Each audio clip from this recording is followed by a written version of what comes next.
पुण्यात पत्नीच्या कथित प्रेमसंबंधाच्या संशयावरून पतीने तिची हत्या केल्याचा धक्कादायक प्रकार समोर आलाय। समीर जाधव असं आरोपीचं नाव आहे। आरोपीने पत्नी अंजलीची गळा आवळून हत्या केली आहे। त्यानंतर पुरावे नष्ट करण्याचा देखील त्याने प्रयत्न केला।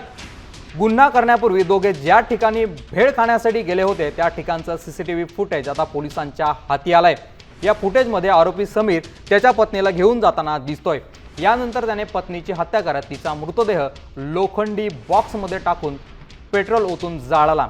राख नदीपात्रात देखील टाकले। पुरावे नष्ट करून आरोपीने पत्नी हरवल्याची तक्रार पोलीस स्टेशनमध्ये दिली होती। मात्र वारजे पोलिसांना या हत्येचा आता उलगडा करण्यात यश आलंय।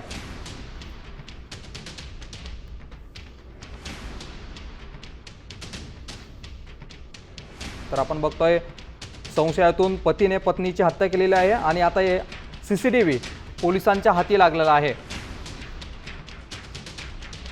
आरोपीने पुरावे नष्ट करण्यासाठी पत्नी हरवल्याची तक्रार पोलिसात दिलेली होती।